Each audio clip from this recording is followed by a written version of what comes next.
Hello my beautiful soul family, नमस्ते मेरे प्यारे दोस्तों, कैसे हो आप सभी। आई होप आप सब सही होंगे और आपकी लाइफ में सब बढ़िया चल रहा होगा। और यही मेरी ऊपर वाले से आप सभी के लिए प्रेयर है कि आप हमेशा खुश रहें, स्वस्थ रहें। तो चलिए स्टार्ट करते हैं आज का वीडियो। आज हम देखेंगे कि कुंभ राशि यानी कि एक्वेरियस ज़ोडिएक वालों के होने वाले लाइफ पार्टनर कैसे होंगे। आपकी शादी जिनसे होगी वो आपको कब मिलेंगे, क्या राशि हो सकती है उनकी, किन प्लैनेट्स का उनकी ओवरऑल पर्सनालिटी पे मैक्सिमम आपको जो है असर देखने को मिलेगा कि हाँ इस पर ये चीज़ों का असर ज़्यादा है, चंद्रमा का, मून का, सन का, वॉटेवर। ठीक है। साथ ही हम टाइम फ्रेम भी देखेंगे कि आपकी पहली मुलाकात, फर्स्ट मीटिंग उनसे कब होगी जिनसे आपकी शादी यहाँ पर आपके भाग्य में लिखी है। ठीक है। तो चलिए स्टार्ट करते हैं। अगर आप चैनल पर नए हो तो please subscribe my channel and also like this video अगर आपको वीडियो पसंद आता है तो। और साथ ही अगर आपको अपनी पर्सनल पेड रीडिंग करानी हो तो आप मुझे कांटेक्ट कर सकते हैं मेरे व्हाट्सएप नंबर आपको डिस्क्रिप्शन बॉक्स में मिल जाएगा। तो चलिए स्टार्ट करते हैं और देखते हैं कि पहले टैरो के थ्रू हम देखते हैं कि आपके होने वाले लाइफ पार्टनर की पर्सनैलिटी कैसी होगी। Please angels, please my dear tarot, please बताइए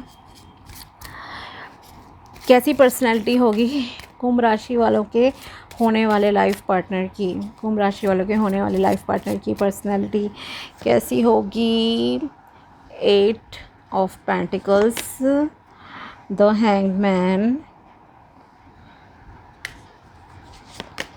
the tower and 3 of wands. ठीक है। तो पर्सनैलिटी, मेहनती इंसान है, डिलेज होंगे उनकी लाइफ में थोड़े। ठीक है। प्रॉब्लम्स भी होंगी उनकी लाइफ में कुछ ना कुछ। डिसीजन मेकिंग पावर, किसी चीज़ के पीछे पड़ेंगे तो पीछे पड़े रहेंगे, अदरवाइज नो एक्शन मोड में बैठ जाएंगे। ठीक है। सेल्फ लव भरा पड़ा होगा, सेल्फ लव होगा उनके अंदर, एनर्जेटिक है, करियर सही होगा उनका, मेहनती बहुत हैं आपके होने वाले लाइफ पार्टनर, एंड कहीं ना कहीं स्पिरिचुअल भी आपके होंगे पार्टनर। ठीक है। यस। फाइनेंसेस की बात करते हैं पहले। फाइनेंसेस ये देखो यहाँ पर ठीक है उनके, ऐसा नहीं है कि कुछ प्रॉब्लम है, मतलब ठीक ठाक करियर होगा।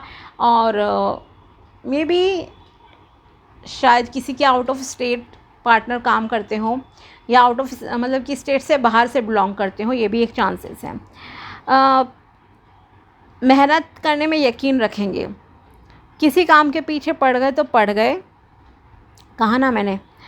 अदरवाइज जब नो चेजिंग मोड में जब आ जाएंगे तो, या नो एक्शन मोड कहूँ तो स्टक से हो गए, या मतलब कि नहीं करनी कोई चीज़ तो नहीं करनी, फिर आप कितनी भी कोशिश कर लो आपके एफर्ट्स बेकार हैं। इसलिए ना छेड़ो ऐसे लोगों को ना, तो ज़्यादा अच्छा रहता है। अगर मान लो घर का कोई काम कर रहे हैं आपके पार्टनर, आपने बोल दिया अरे ये ऐसे नहीं वैसे करो, तुम ही कर लो ऐसा आपको जवाब जो है सुनने को मिल जाएगा और खुद जाके बैठ जाएंगे रूम में। फिर आप मिन्नतें करो, कुछ भी करो, नहीं जी अब समझो जो आधा अधूरा काम है ना वो आप ही को कंप्लीट करना है। तो ना छेड़ो ऐसे लोगों को, बहुत अच्छा रहेगा, ध्यान रखना भविष्य में। ठीक है। दूसरी चीज़ जो पॉजिटिव चीज़ है वो है कि स्पिरिचुअल होंगे। अब आप सोचो कि भाई स्पिरिचुअल लोगों को गुस्सा नहीं आता, हर चीज़ आती है भाई, इमोशंस अलग चीज़ है। कोई अब बेइज्जती करे किसी की तो कोई सुन ले, ऐसे थोड़ी ना होता है कि अगर कोई स्पिरिचुअल है, धार्मिक है या बहुत मतलब कि अच्छा इंसान है तो वो गाली भी सुनता रहे, वो टाइम नहीं है आजकल। ठीक है। तो ये मत सोचना कि अगर मैं कह रही हूँ स्पिरिचुअल है तो मतलब कि बहुत ही वो है। आप सोचो कि भाई फिर क्यों गुस्सा कर रहा है, छोटी छोटी बात पे नाराज़गी एक अलग उनका बिहेवियर है यहाँ पर। ठीक है। ज़िद्दीपना कह सकती हूँ, थोड़ा सा होगा उनके अंदर, तो इस चीज़ का जो है आप ध्यान रखना। एंड यस, उन्हें ऑकल्ट वगैरह में इंटरेस्ट हो सकता है, या शायद कुछ खुद भी नॉलेज हो उन्हें ये सब चीज़ों में, बुक्स वगैरह पढ़ते हो, वीडियोस देखना, प्रैक्टिस करना, ये भी यहाँ पर दिखाई दे रहा है। ठीक है। साथ ही करियर को लेकर थोड़े चिंतित आपको दिखाई दिया करेंगे वो, कि माना चीज़ें सही रही हों बट उनके ना ड्रीम्स थोड़े बड़े होंगे। मतलब एक पोजीशन प्राप्त की, अब और आगे कैसे बढ़ूँ। एक मान लो बिज़नेस में अगर वो है, अच्छा अभी 10,000 की रिक्वायरमेंट है, मुझे 10,000 के तो क्लाइंट मिल जाए, 10 के मिल गए, अब अगला स्टेप, मतलब अगला गोल डिसाइड करते रहेंगे, 20 के कैसे आएंगे, 50 के कैसे, लाख के कैसे। ये एक कंटिन्यूस ग्रोथ वाला जो साइन है, ये एक पॉजिटिव साइन है, ठीक है, जो आपको उनके अंदर देखने को मिलेगा। घूमना फिरना भी कह सकती हूँ कि शायद उन्हें पसंद हो। एंड आई सेड कि उनकी लाइफ में प्रॉब्लम्स बहुत होंगी, ठीक है। अब ये प्रॉब्लम कैसी हो सकती है, देखो मे बी बचपन में कुछ प्रॉब्लम्स रही हों, या मतलब कि जैसे कुछ लोग होते हैं, देखो किसी की हेल्थ भी ख़राब है, ठीक है, अब वो आपके ऊपर है, आप कैसे पर्सन को एक्सेप्ट कर रहे हो। कुछ लोग होते हैं ना, आपने जैसे सोशल मीडिया पे देखा होगा, एक इंसान लड़का है या लड़की है, बिल्कुल परफेक्ट है, लंबाई चौड़ाई गुड लुकिंग है, अमीर है, हर चीज़ अच्छी है, बट फिर भी वो बहुत ही एवरेज लुकिंग पर्सन से शादी कर लेता है या कर लेती है, ठीक है, या कुछ फिज़िकली चैलेंज्ड है, वो फिर भी उसे एक्सेप्ट कर लेता है, ठीक है। तो मतलब आपका जो डिसीजन होगा ये, अब मैं ये नहीं कह रही हूँ कि आपको ऐसे से ही करनी है, but I am just giving you an example कि यहाँ पर आप में से कुछ लोग ऐसा डिसीजन ले सकते हो, चांसेस हैं। क्यों? क्योंकि आपका ध्यान कहाँ होगा, आपका होगा नेचर पे ध्यान उनके, कि कैसा स्वभाव है उनका। स्वभाव की वजह से शायद आप उनकी कमियों को भी कुछ इग्नोर कर दो, ठीक है। कोई भी कमी हो सकती है जिसे आप इग्नोर कर सकते हो।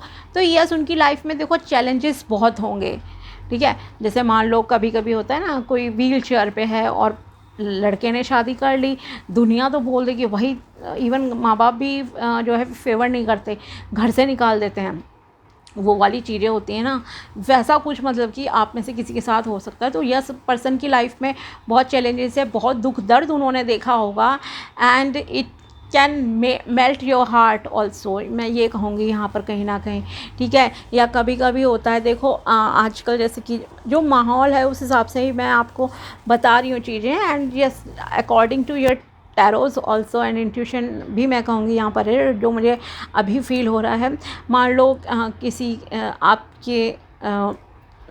आपकी शादी सपोज़ ऑलरेडी हो चुकी थी, अभी आप सेकंड मैरिज में हो, अगर कुछ लोग चाहते हो कि हो जाए, ठीक है, या आप अनमैरिड हो, बिल्कुल क्लियर हो आप, अभी आप अनमैरिड हो, ठीक है, लेकिन आपको ऐसा पर्सन पसंद आ गया जो डिवोर्स्ड है, विडोड है, कुछ भी इस तरह का, तो आपको भी चैलेंजेस फेस करने पड़ेंगे उनके साथ, ठीक है। मतलब आप में से कुछ लोगों का यहाँ पर मैं ये भी कह सकती हूँ कि शादी होना मतलब कि अगर आपने खुद से पसंद करना चाहा ना लड़के लड़की को, आपको चैलेंजेस फेस करने पड़ जाएंगे। मतलब फैमिली नहीं मान रही है, कुछ मतलब कि डिफरेंसेस हैं, बहुत ज़्यादा डिफरेंसेस है, कंपैटिबिलिटी, लोग कहेंगे भाई नहीं है इसमें, तुम ऐसे हो, तुम कैसे से शादी कर रहे हो, तुम इतने गोरे हो, तुम काली लड़की से क्यों कर रहे हो या काले लड़के से क्यों कर रहे हो, ठीक है। अमीर गरीब का डिफरेंस हो सकता है, अमीर गरीब का तो ज़्यादा नहीं है यहाँ पर, कुछ ना कुछ मतलब कि अलग तरह की प्रॉब्लम्स हैं, जैसे कि फ़िज़िकल चैलेंजेस मैंने आपको बोल दिया, और मे बी एज डिफरेंसेस भी शायद यहाँ पर कहीं ना कहीं आ जाए, ठीक है, वो चीज़ें हो सकती है। और मैरिड अनमैरिड का पॉइंट ऑफ व्यू, ठीक है, कि नहीं आप मतलब कि ऐसे से नहीं कर सकते, या मान लो आपकी भी दूसरी शादी आप करना चाह रहे हो दूसरे से, और वो भी दूसरे हैं, मतलब उनकी भी दूसरी होनी है शादी, तो भी लोगों को मतलब है प्रॉब्लम्स, ठीक है। तो बहुत सारे चैलेंजेस को यहाँ पर आपको फेस करना पड़ेगा, तब जाके आपकी शादी होगी, ओके। तो ये भी यहाँ पर एनर्जीज़ हैं, एंड उनकी लाइफ में बहुत लॉसेस हुए होंगे, बहुत लॉसेस, इमोशनल लॉस कह सकती हूँ उन्हें हुआ होगा, फिज़िकल लॉस हुआ होगा, मनी लॉस भी शायद उन्होंने झेला होगा अपनी लाइफ में। वो तो जब आप अपने पार्टनर से मिलोगे, देखो ये भी पॉसिबल है, चलो ये सब तो मैंने आपको बताया कि ये चैलेंजेस है। हो सकता है उन्हें बिज़नेस में कभी घाटा हुआ हो, एक ऐसा पार्टनर आपको मिल सकता है जो बताए भाई मैंने बहुत ही ज़ीरो से स्टार्ट करा है अपना काम, ठीक है, और मुझे इतना लॉस हो गया था, मेरा सब बर्बाद हो गया था। हो जाती हैं भाई ऐसी चीज़ें। तो इस तरह का, या कभी आपको कोई ऐसा मिल जाए, मतलब मेरी तो नई ज़िंदगी है ये, मैंने इतना लाइफ में झेला और this is like my rebirth, ठीक है, तो ऐसा पर्सन मिल सकता है। तो yes, there were some challenges in this person, okay, होंगे, और फिर भी बेचारे आगे बढ़ रहे हैं। सैल्यूट है ऐसे लोगों को जो इतना मतलब सह कर झेल कर आगे बढ़ते हैं। तो यस, एक ऐसे पर्सन से यहाँ पर आपकी शादी लिखी हुई है। बाकी देखो, ये कुछ लोगों के साथ हो सकती है कि इस तरह के चैलेंजिंग चीज़ें आपके लाइफ में हो, अदरवाइज़ मोस्टली लोगों के तो देखो मतलब कि सही ही हैं। मनी वाइज ठीक है, कामकाज ठीक है, ये नहीं कहूँगी करोड़पति से हो रही है, thousands to lakhs of income हो सकती है उनकी, पर मंथ की हो, ठीक है, एंड स्पिरिचुअल भी हैं, सब चीज़ें हैं, एंड हीलर्स टाइप की भी एनर्जी है, और इन्हें ट्रस्ट इश्यूज भी होंगे, ठीक है, इजीली ट्रस्ट नहीं करेंगे, ये भी जो है आप ध्यान रखना, ओके। ज़ीरो से मतलब स्टार्ट होना, न्यू बिगिनिंग्स होना, ये सारी चीज़ें जो है मैं यहाँ पर आपके लिए कह सकती हूँ। अब देखते हैं कि आपके होने वाले पार्टनर के लिए कि अब आपके पार्टनर की राशि क्या होगी। लेट्स सी, 12 राशियाँ होती हैं, हम 3 राशि निकालेंगे बिकॉज इट्स जनरल रीडिंग। पहला जो चांसेस है वर्गो, कन्या राशि के हो सकते हैं आपके होने वाले जीवन साथी। इंटेलिजेंट होंगे, कम्युनिकेशन स्किल्स उनकी अच्छी होगी, क्रिएटिविटी होगी। नेक्स्ट है एरीज, मेष राशि। यस, गुस्सा तो मैंने कहा है, एनर्जी लेवल भी सही कहा इनका कि होगा ही होगा, ठीक है ना। क्योंकि जब अगर आपने उन्हें छेड़ दिया, कुछ बोल दिया, तो मतलब समझ लो कि भाई ये तो मेरे काम काज छोड़ के बैठ जाएगा, तो इससे ज़्यादा पंगा मत लो उससे। लिब्रा, तुला राशि, प्यार है, बाय हार्ट पर्सन बहुत अच्छे हैं, लेकिन वो चीज़ें जैसे कि मैंने कहा, एक चीज़ का देखो आप यहाँ ध्यान रखना, नाराज़गी वाली बात तो चलो मैंने आपको बता ही दी। सेकंड चीज़ एक और है, अगर आपके और उनके बीच में कभी ऐसी सिचुएशन आई कि बन नहीं रही है, आप दोनों में बन नहीं रही है या कुछ है, तो सेपरेशन के लिए भी वो क्विकली मतलब कि तैयार रहेंगे। ऐसे नहीं है कि ना हाथ जोड़ें, करें, सॉरी बोलें कि चीज़ें सही हो सकती हैं, नहीं, मतलब अगर आपने बोला नहीं बन रही है, ठीक है, ख़त्म कर लो रिश्ता, मतलब इस तरह का उनका होगा एटीट्यूड, ठीक है। तो बहुत केयरफुल रहना, बहुत प्यार से ये रिश्ता चलाया जाएगा, निभाया जाएगा। बेटर होगा आप जन्म पत्री ज़रूर चेक करा लेना, ठीक है, कि उसकी कुंडली में एक ही शादी लिखी है ना, 2 शादी तो नहीं लिखी, डिवोर्स तो नहीं है, कॉन्फ्लिक्ट्स तो नहीं होंगे आपके बीच में। ज़रा पत्री चेक करके देन आप शादी करना, आपके लिए अच्छा रहेगा। ये वाले पॉइंट ऑफ व्यू से जो मैंने अभी अभी बताया है, क्योंकि क्या है, ऐसी भी चीज़ें सही नहीं होती ना कि इंसान बिल्कुल भी एडजस्ट ना करना चाहे। बट यस, ऐसे लोग होते हैं, पर्सनैलिटी है आजकल लोगों की इस तरह की, ईगो वगैरह, तो इस चीज़ का ध्यान रखना। अब देखते हैं कि इन 2 प्लैनेट्स का उनके बिहेवियर पर सबसे ज़्यादा असर होगा। वीनस, शुक्र का होगा, रोमांटिक होंगे, लग्जरी लाइफ पसंद होगी, खूबसूरत होंगे दिखने में आपके पार्टनर, फेयर स्किन टोन रह सकता है, एंड मरकुरी, यस, इंटेलिजेंस है यहाँ पर। तो अगेन अब मैं अगर दोनों कार्ड्स की पूरी राशि और इनका कंपैरिजन करूँ, सो आई बिलीव कि यहाँ पर आपके कन्या राशि एंड लिब्रा, तुला, इनके ज़्यादा चांसेस हैं कि आपके होने वाले लाइफ पार्टनर इन 2 में से किसी एक राशि के हों, ओके। कन्या या तुला के ज़्यादा चांसेस है, बिकॉज पर्सनैलिटी का पे असर भी तो आ रहा है ना यहाँ पे, मरकरी एंड वीनस का। अब देखते हैं जन्म पत्री के 12 में से कौन से 2 भाव उनके बहुत ज़्यादा पॉजिटिव होंगे, ओके। पॉजिटिव घर देखते हैं उनकी जन्म कुंडली के कौन से होंगे यहाँ पर। The 5th house, okay, fun loving है, रोमांटिक रहेंगे, चिल्ड्रन होंगे, and it could be love marriage.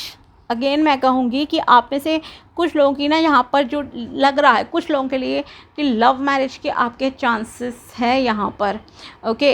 And because 5th house है एंड इंटेलिजेंस भी है यहाँ पर, बच्चे भी होंगे आपके, मतलब सब चीज़ें अच्छी चलेंगी एंड रोमांटिक पार्टनर हैं आपके, ठीक है। And the 1st house, okay, लग्न और त्रिकोण, ये 2 घर पावरफुल हो गए आपके होने वाले लाइफ पार्टनर के। बहुत बहुत पॉजिटिव हाउसेस हैं ये दोनों, क्योंकि ये लग्न भी है, लगन तो लगन है ही 1st हाउस, बट लगन को त्रिकोण घर भी कहा जाता है, जो कि और ज़्यादा मतलब कि कहूँ तो बहुत अच्छा रहता है आपकी जन्म पत्री में, ठीक है।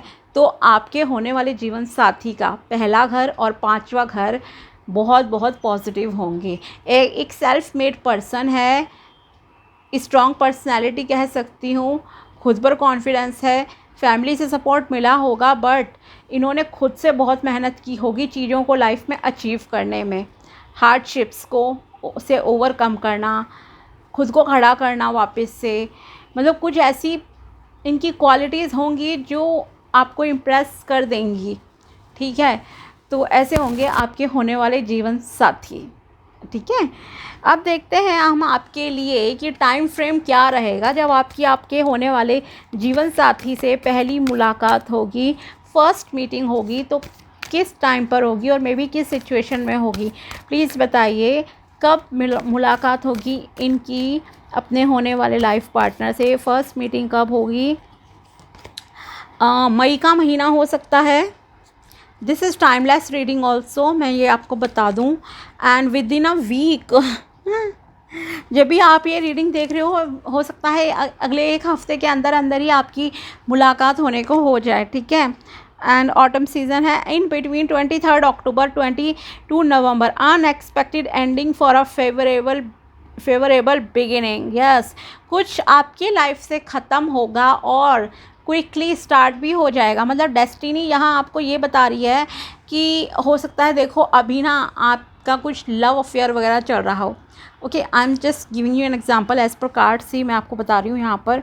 एंड ये टावर कार्ड भी आया था, तो ये भी है कि उनकी लाइफ से भी कुछ ख़त्म होगा, शायद कोई पुराना रिलेशनशिप ख़त्म हो सकता है, तब आपकी उनकी मुलाकात हो, और मे बी आपकी लाइफ से यहाँ पर, बिकॉज आप देख रहे हो ये रीडिंग, तो यहाँ पर क्या है, कुछ अनएक्सपेक्टेड एंडिंग होगी आपकी लाइफ में, कोई चीज़ें ख़त्म होंगी, ठीक है, और फिर एकदम से न्यू बिगिनिंग, मतलब सडनली अपीयर हो गया आपका लाइफ पार्टनर आपकी लाइफ में, आ गया आपके सामने तुरंत से, ठीक है। मान लीजिए कई बार क्या होता है, कुछ नेगेटिव चीज़ें भी हो जाती हैं, बट उस नेगेटिविटी में एक पॉजिटिव, एक होप रेज बनकर, मतलब कि आपका जो है जीवन साथी आपकी लाइफ में आएगा, एक आशा की किरण बनकर जो है आएगा, जो आपको भी संभालेगा, आप भी उन्हें संभालोगे, मतलब दोनों की लाइफ में कुछ ना कुछ प्रॉब्लम्स हैं यहाँ पर, चैलेंजेस मैंने बोल दिया है आपको वैसे भी कि होगा।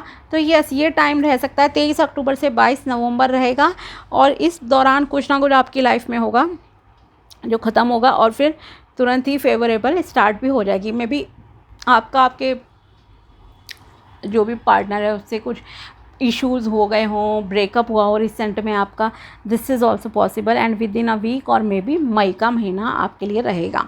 तो ये थी आपके लिए tarot prediction and time frame राशि की, कैसा होगा आपका होने वाला जीवन साथी, ओके। तो आई होप आपको वीडियो पसंद आया हो, पसंद आया तो लाइक ज़रूर करना। मिलते हैं आपसे अगले वीडियो में, तब तक के लिए बाय, टेक केयर, अपना ध्यान रखना। Thanks for watching my video, thank you so much.